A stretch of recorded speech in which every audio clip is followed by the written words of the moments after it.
Let's see here. Starting in 3, 2, 1. All right, let's do it to it. Hey there, everybody. Coach Mark here. So I'm going to be doing a live today. I'm going to talk a little bit about strongman and powerlifting training, sort of the convergence between the two of them, as well as how I might go about skinning the proverbial cat of doing both of them at the same time. This is something that I'm actually seeing occur. If we look just at training trends in general, you're seeing a lot of powerlifting types actually begin to integrate in strongman events in the off season. Additionally, I myself as a coach, I'm having quite a few athletes who are wanting to do both sports. You know, it's worth mentioning, much like power building, unlike power building, which is an awesome portmanteau, it seems like strongman cannot do a single good portmanteau. Because if you're combining it with bodybuilding, it's strong building or body man, which is horrible. But even if you combine it with powerlifting, it's either power man or strong lifting, both of which are also horrible portmanteaus. Now, it is worth mentioning briefly that for a time there was a sport called strength lifting, which was the strict press and the conventional deadlift. I actually want to see that sport come back. I think it was the International Barbell Federation that oversaw it, something like that. But it's gone now, but I'd love to see it come back, but that's just, neither here nor there, just something I want to talk about. I do think strength lifting would be really awesome. But regardless, if we talk about strongman and powerlifting, the sports are linked to a certain degree. Every strongman trains the big three to some capacity. Obviously, the deadlift more so than any other, but the bench is a very common accessory for the strongman athlete, and then some sort of squat variation will always be present. Usually it's not going to be, a low bar back squat. It might be a front squat, SSB, high bar squat, Zercher squat. Could be any variation. Regardless, there is quite a bit of convergence. So what we want to think about is how we go about doing both within reason if this is something you're interested in, yeah? Now, ultimately, if you want to train for both, the big thing is balancing the competing demands and prioritizing what it is you're trying to focus on first and foremost. For a lot of us, doing something like a power building style program with integration of smart strongman type event work for conditioning is a really good way of hedging your bets.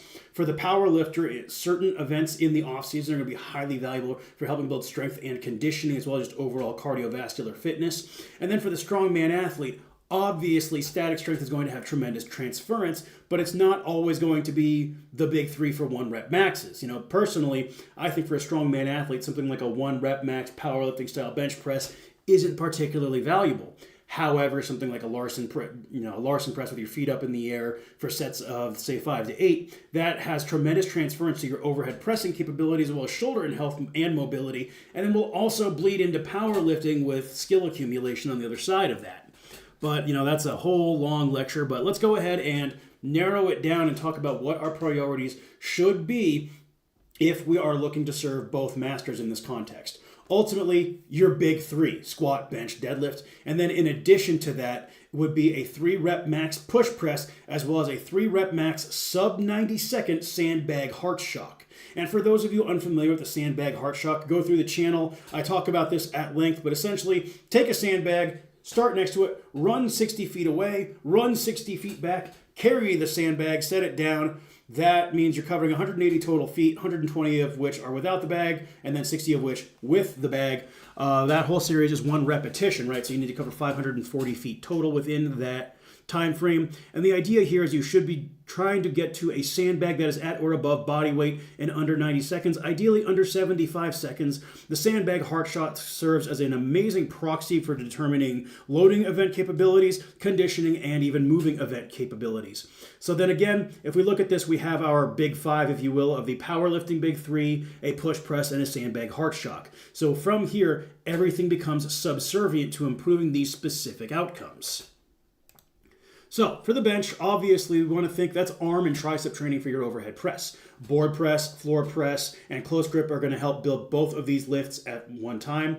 Especially something like a 1 board press is going to be very valuable for raw powerlifting because a lot of us, we don't miss right off the chest, we miss a little off the chest. So training sticking points right below where we tend to fail, incredibly valuable. Additionally, the use of the 1 board, it's going to help reduce some of the strain on your shoulders so you can tolerate more pressing volume and attack that weak spot on your pressing, because whether it's overhead or on the bench, usually it's right about a 90-degree angle is where you're going to falter. Now, as far as the log or overhead in general goes, incline pressing, upper back work, and triceps are going to build the platform for you to be successful from when it respect to your pressing. And then skill work is going to tie it all together. So this is stuff like pause dip drives, slow eccentrics on your dips, and then blast press work. This will keep your skill from bottlenecking the strength on your press, which you're going to build with all these various secondary movements. Then the squat itself, quad, glutes, core. SSB squats, good mornings, single leg work. And then additionally, squat strength will help improve your deadlift as well as your sandbag and loading events. It's really a no-brainer.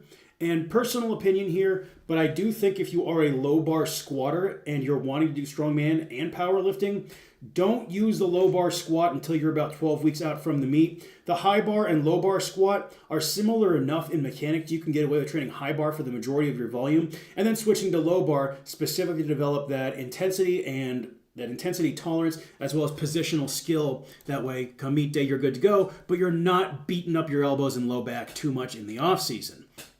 And then last but not least, with our sandbag heart shock, this is essentially our bridge between strength and conditioning. It's also going to be an incredible proxy, as I said before, for both loading and moving event capability. It's going to keep you explosive and event ready. It's just a really good all-around protocol, even if you're not a strongman athlete. I actually use heart shock variations with my Gen Pop clients, the exact reason being it is so good for assessing overall conditioning and capabilities. Now, if I were to do this, I'd be looking at a 4-day split, lower max effort, upper max effort, lower developmental with heart shock training, and then an upper developmental day. For those of you unfamiliar, developmental is essentially how I replace dynamic effort because it's not always just going to be speed work. It could be higher rep bodybuilding work. It could be density methods or a triphasic approach. Just depends on the individual needs of the athlete. So again, the two can absolutely coexist in terms of training. So this kind of wraps up part 1 of today's little extemporaneous live. So let me go ahead and we are going to talk about part 2 now. Give me 1 second. See, you can tell this is live because I'm full on just opening it up, right? All right, cool. So now let's talk about part 2, right? Obviously, as I talked about previously, you can train for both. You just need to be clear about your priorities. Your key foci are the big 3 RM log or other push press, and then a sub 90 second 3-rep max heart shock. From there, what we want to do is think about exercise selection. Ultimately, when in doubt for your max effort movements, pick variations that punish bad behavior in your lifts. So what I mean by that is if your butt comes off the bench when you're benching, do a Larson press. If you're folding in half on your squats, pause squats, extra quad work, maybe a little extra low back work.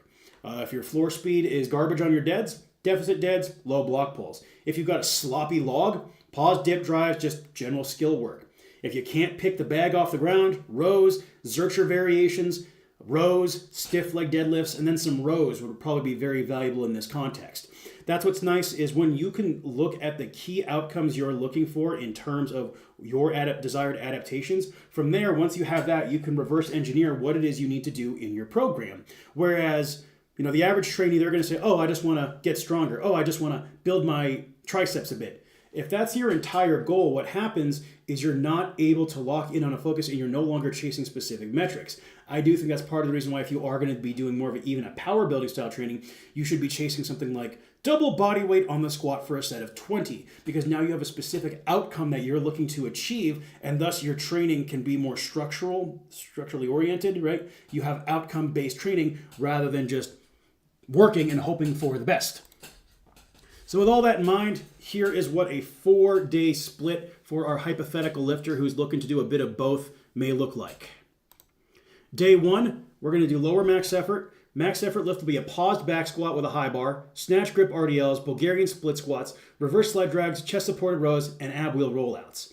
So this series right here, what we're doing is we're heavily emphasizing leg and upper back strength, not to mention hitting the posterior chain. The snatch grip RDL is one of those movements that I think everyone should do a few waves with them. Incredibly valuable. And then the sled drag almost acts as a knee extension with a bit of extra conditioning built in. Again, a lot of transference to strongman. Use of a hip belt is highly preferred. And I love a good chest supported row. And this will also help manage low back fatigue throughout the training week. And then we top off with some ab wheels. Very basic operation here. And then for upper max effort, something like a close grip 1 board press, ramping to a heavy 5, and then you drop the weight down to 70% of that 5, and just re-ramp up to a heavy 8. No, that's a little typo there. It's not a classic for leg and torso strength. That is a classic for arm and chest strength. So just pretend that I fixed that, okay? And then after that, we'll do a 40-degree incline press. This could be dumbbell, barbell, or Smith machine, whatever you like. Hit a heavy 6, drop to 80% of that for a set of 10 to 15. Some lat pull downs and face pulls to help build the upper back as well as retain shoulder health. Tricep press downs, rolling tricep extensions, and then dumbbell inclines to help round out the upper body work.